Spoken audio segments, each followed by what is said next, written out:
Welcome back, everyone.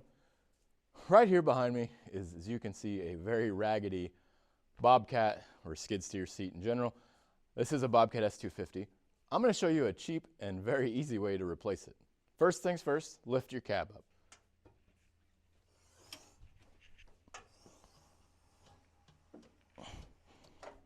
Real quick, I'm going to point out the fact that yes, you could replace this seat, like the cushions and stuff. They are replaceable. However, it is a lot cheaper to get on Marketplace, or if you have a friend that took the seat off of one of their tractors to replace it with something nicer, you can use their factory seat. So the 4 bolts on mine, they measure 11 1/4, so 11 1/4 inches from center of this bolt to the center of this bolt. Same thing down here, 11 1/4 from the center of this bolt to the center of this bolt.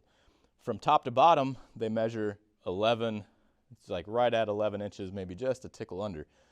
From here to here is, like I said, just at 11 inches or just a tickle under.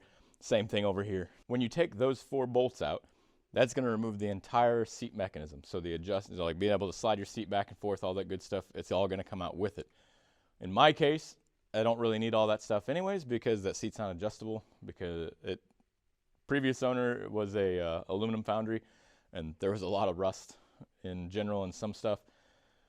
Seat happened to be one of them, and it's like completely frozen. I've tried all kinds of ways to free it up. It's done. All right, my bad. I forgot to hit record apparently when I took this off of the actual cab. So I left the cab up so the seat's facing me just like this. These are all 1/2 inch nuts on here. Use a 6-point socket. Don't use the 8 or the 12-point because like I had a couple that were stuck and I had to use it. Almost rounded them, but thankfully the 6-point was able to grab them. So just think about that. Anyways, once I got those loose, I just set the cab down and then it went down like it should, and then I just simply lifted the seat off and tossed it out, and I'll show you what I found. All right, there's all kinds of stuff under my seat, most of which seem to have been from previous owner, like this clipboard, operator's manual, or operator's handbook. Obviously, it was never used.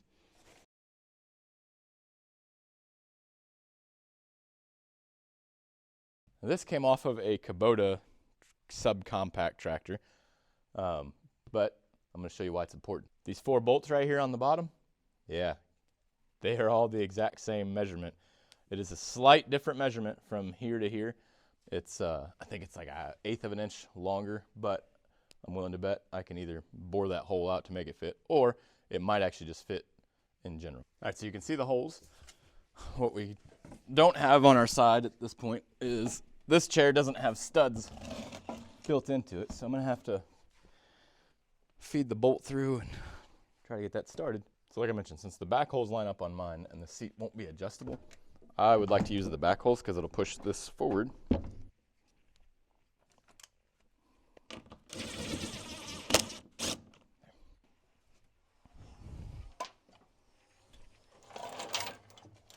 Oh, that's nice. Dang. That's going to be all right. It actually probably don't even need the other bolts, but probably, I think we're going to put something in anyways, just to be sure. I'd rather it not bounce, because if I push back like this, it does bounce. Eventually, it'll probably break a hole in that plate where the other 2 bolts go through on the seat. So we'll do that, but this is like perfect. And I even got a little room behind the seat now to throw stuff, store junk that I'll lose like the other people probably did. I like it.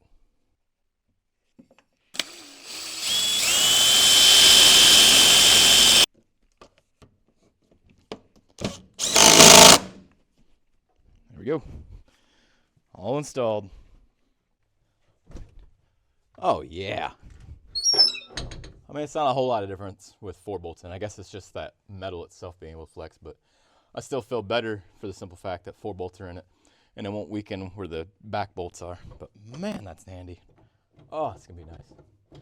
Unless you're short, or sorry, unless you're tall, because I'll be honest, this seat is set perfectly for somebody that's 5'6". I know, I'm short. Sad story. But this is gonna work out well for me. And there's what it looks like without me in your way, so you can see it. I like it. It works pretty well. Now, you can probably tell that This skid steer is not used in a commercial environment. It's used on a farm. We use it to move hay bales, stack hay bales, feed hay, odds and ends. So, I mean, we're not in it every day, you know, for 8 hours. I'm not going to say that's the way you want to go if you're sitting in there for 8 hours. You might want to spend a little more money on a seat and get something that's super comfy and maybe with air wrap. Well, I hope you found that helpful. Thanks for watching. Have a blessed week. We'll see you next time.